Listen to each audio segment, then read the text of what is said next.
한국의 인터넷 커뮤니티에는 다양한 공포 이야기가 전해져 오고 있으며 그 중에서 가장 널리 알려진 이야기 중 하나를 아주 자세히 풀어보겠다. 그날은 흐린 날씨였다.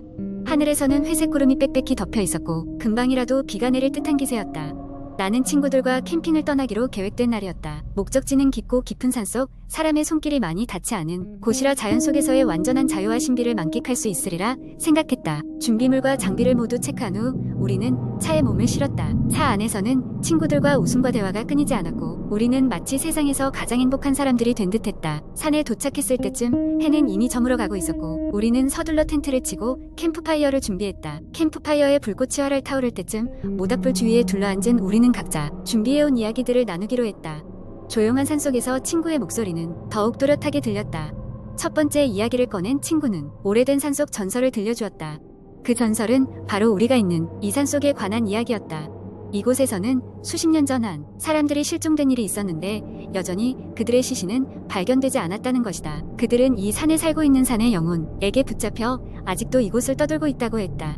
아무도 이 영혼의 정체를 정확히 알지는 못했으나 산을 수호하는 존재로 여겨지며 산을 침범한 자들에게서는 결코 돌아올 수 없는 길을 걷게 만들었다는 것이었다. 우리는 전설에 대해 흥미롭게 이야기하며 밤을 보냈다.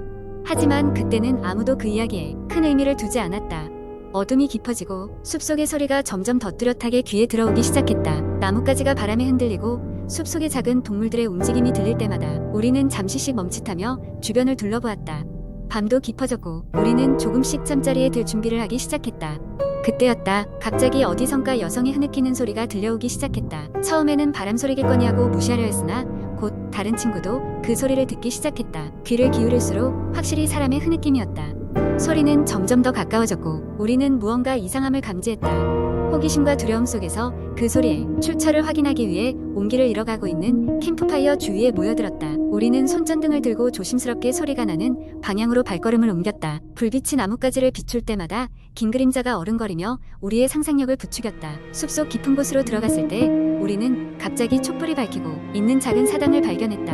그 곳에서는 여러 개의 작은 인형과 함께 오래된 사진들이 놓여 있었다. 그 사진 속 사람들의 얼굴은 흐릿했지만 분명 그들의 모습은 비극적인 느낌을 주었다.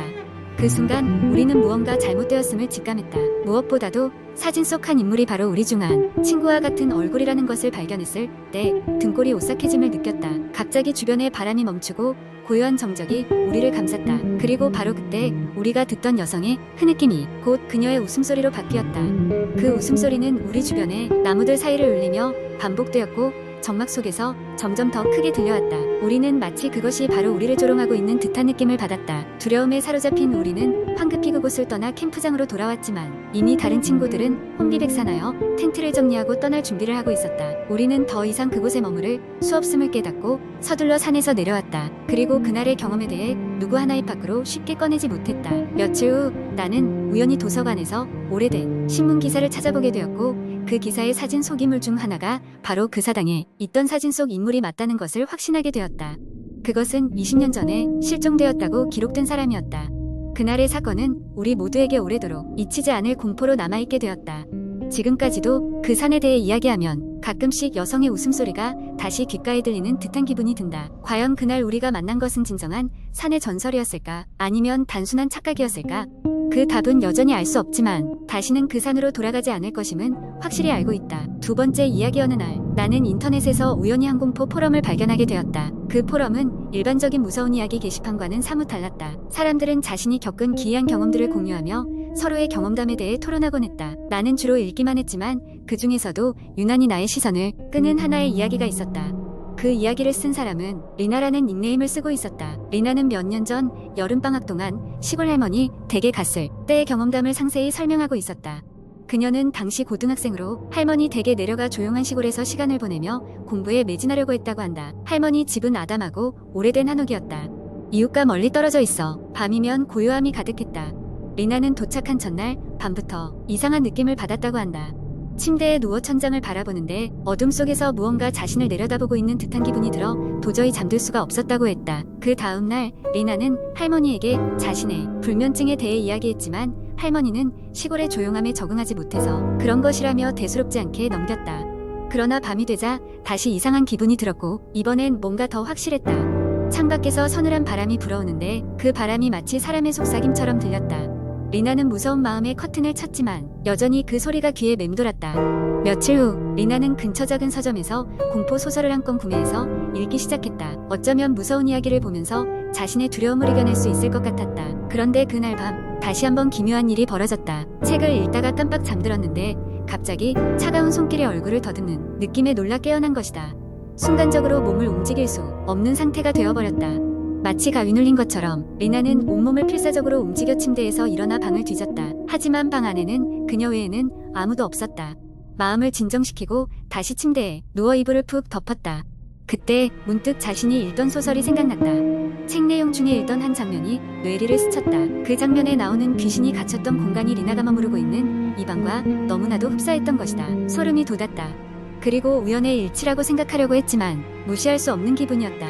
혹시 지금 자신이 겪고 있는 일들이 그 소설과 관련이 있는 게 아닐까 하는 생각이 들었다. 그날 이후로 리나는 그 소설책을 더 이상 읽을 수가 없었다. 책상에 둔 책을 볼 때마다 소름 끼치는 기분과 알 수 없는 불안감이 엄습해왔다. 결국 리나는 할머니에게 모든 일을 이야기했다. 할머니의 표정이 순간 굳어지는 걸 보고 리나는 이곳에 뭔가 비밀이 있을지도 모른다고 생각했다. 할머니는 오래된 이야기를 들려주셨다. 지금 리나가 머무는 방은 사실 할머니의 여동생이 쓰던 방이었다고 했다. 할머니의 여동생은 젊었을 때 이 방에서 기묘한 사고로 세상을 떠났던 것이다. 할머니는 당시 여동생이 무언가를 두려워했던 것 같다고 하셨다.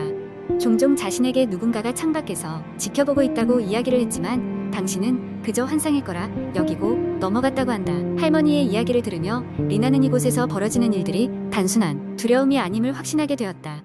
할머니는 그날 이후로 리나를 다른 방에서 자도록 배려하셨고 리나는 다시는 그 기묘한 일들을 경험하지 않았다. 하지만 여전히 그 여름방학은 리나의 기억 속에 강렬한 인상으로 남아 있었다. 할머니의 여동생이 본 것은 무엇이었을까? 그리고 리나가 읽던 소설과 그 방에는 어떤 연관성이 있었던 것일까? 여러 가지 궁금증이 남았지만 리나는 그저 자신의 두려움을 잠재우는 쪽을 선택했다. 결국 리나는 포럼에 본인의 경험을 올리며 사람들에게 묻고 싶었다. 혹시 비슷한 경험을 한 사람이 있는지 또는 이런 현상에 대해 아는 사람이 있는지를 사람들의 다양한 의견이 쏟아졌고 이로 인해 리나는 그 경험을 다른 시각에서 바라보는 눈을 가지게 되었다. 때때로 우리는 알지 못하는 것들을 겪는다. 그리고 그러한 것들은 우리의 삶에 깊은 흔적을 남긴다. 리나의 이야기는 단순한 공포의 경험을 넘어 우리의 인식과 이해를 시험하는 사건이었다. 포럼의 다른 사용자들도 리나의 이야기를 읽고 각자의 경험을 반추하며 새로운 깨달음을 얻곤 했다. 그날 이후로 리나는 모든 미스터리에는 때때로 드러나지 않는 진실이 있음을 깨달았다. 세 번째 이야기 몇 년 전 서울에서 멀리 떨어진 작은 시골 마을의 반정리라는 곳이 있었습니다.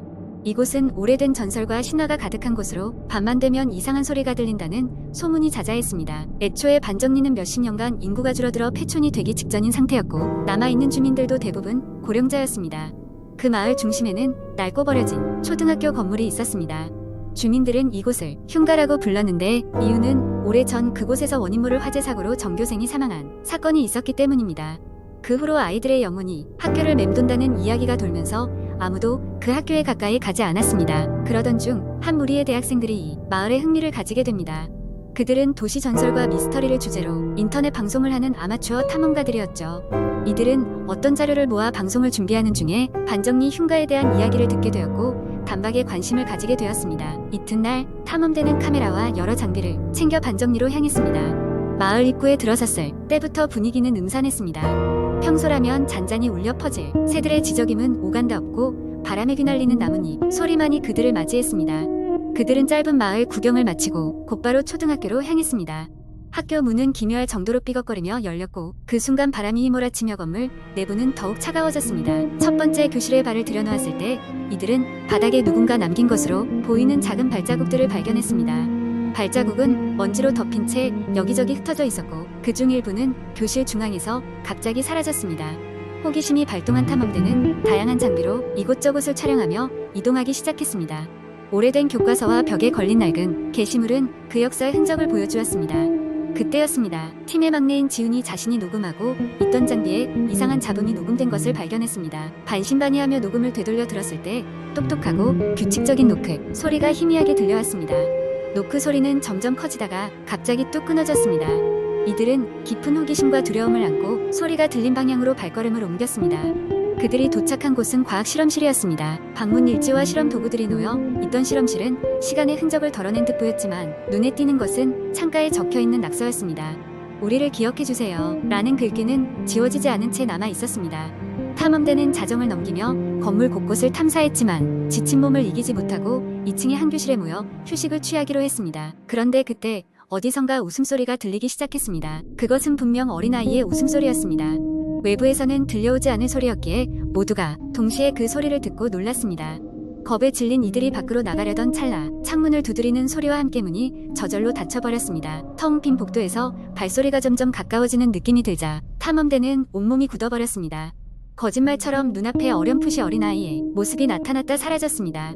얼마간의 시간이 흐른 후에야 간신히 몸을 추스린 탐험대는 서둘러 밖으로 빠져나왔습니다.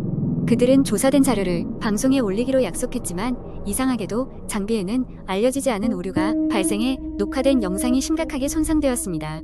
유일하게 남은 것은 그때들은 아이의 웃음소리와 교실에서의 발소리뿐이었습니다. 이후로도 반정리에서는 기묘한 현상들이 계속되었고 다른 사람들에게도 흉가에 대한 관심은 더욱 커져갔습니다. 하지만 그 마을과 초등학교는 여전히 불가사의한 신비로 남아 있습니다.